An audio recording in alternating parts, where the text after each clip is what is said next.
Hey YouTube, what's going on? Coach Chavi here, and I'm in the trellis in what I would call my second garden zone. I call it the run. Let's check it out and see what we got.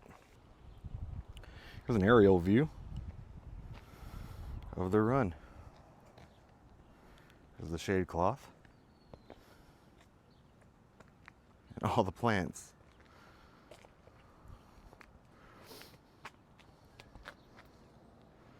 I have about a 20-foot run.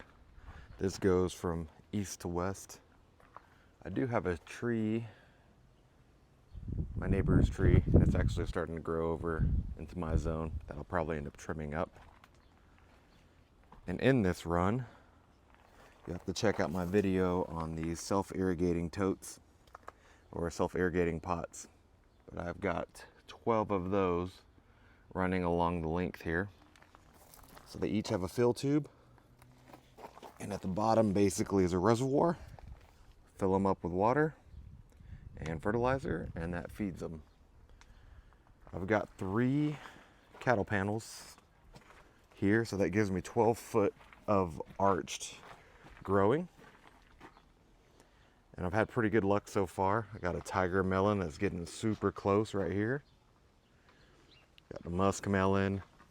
I've picked a ton of beans. So these are all types of oriental long beans. I've had really good luck with those.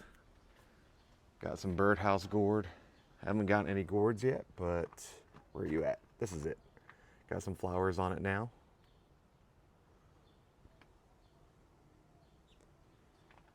Also have a Kajari melon. Lost focus there. There you go.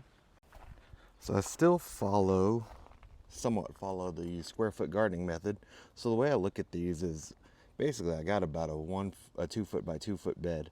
So I do probably overplant this a little bit, but I have a cucumber, have another climber with, it looks like an Armenian cucumber maybe.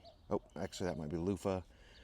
Some herbs. So I try to put more than one thing in each sip bed. So I have a tomato here, and then I also have a cucumber going. So cucumber's wrapping up. That tomato should be getting going soon. Got an eggplant here. So each one is pretty densely planted, as you can tell. Some of it is like a little bit lower growing things like herbs, and then I have my climbers that are going into that trellis system.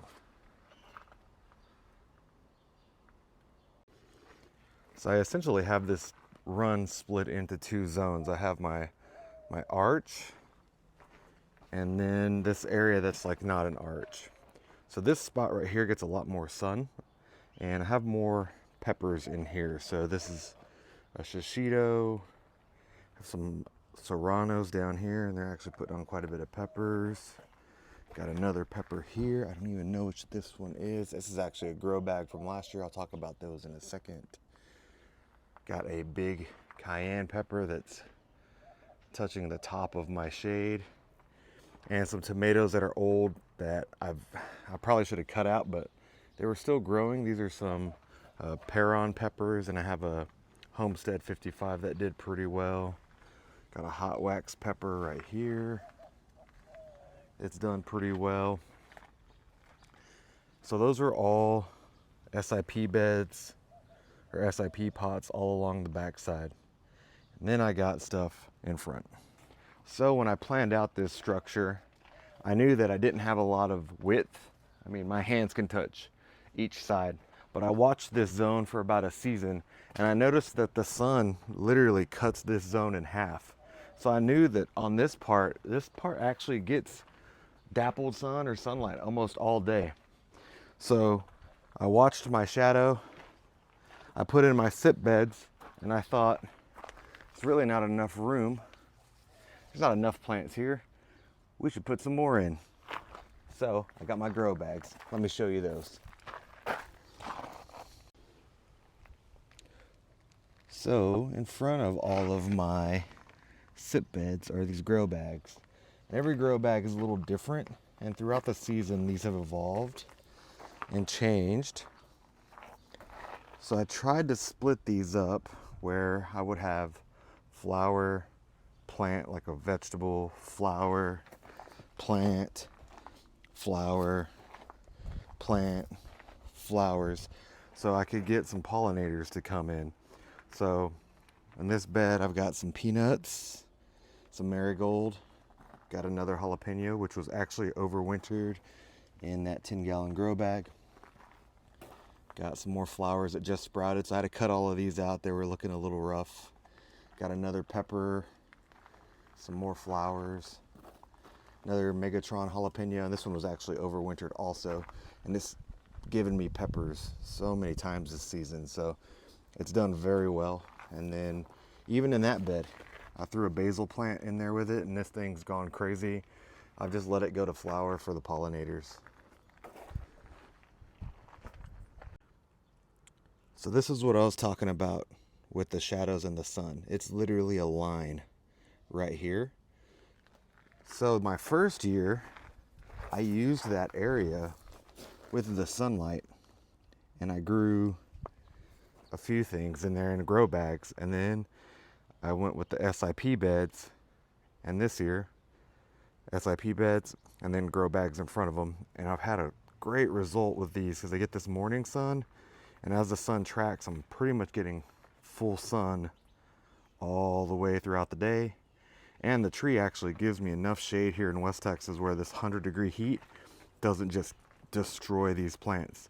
So they're actually pretty happy under here. I mean, these peppers are pretty happy under here, getting just a little bit of shade. So I do have all my grow bags hooked up to a watering system. So they are irrigated, which is really nice when I'm trying to water. They each have their own emitters, and I can kind of play with them, which makes it really easy to water. I mean, I feel like if you garden and you have this many pots and this many beds, I can make each one water how I need. You know, some plants need more, some plants need less, so you can go in here and kind of play with your drip emitters to make sure you get them going just right. There's an okra plant.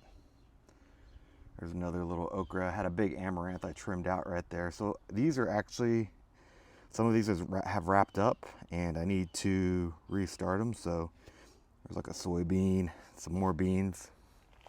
This looks like a perpetual spinach, maybe a chard.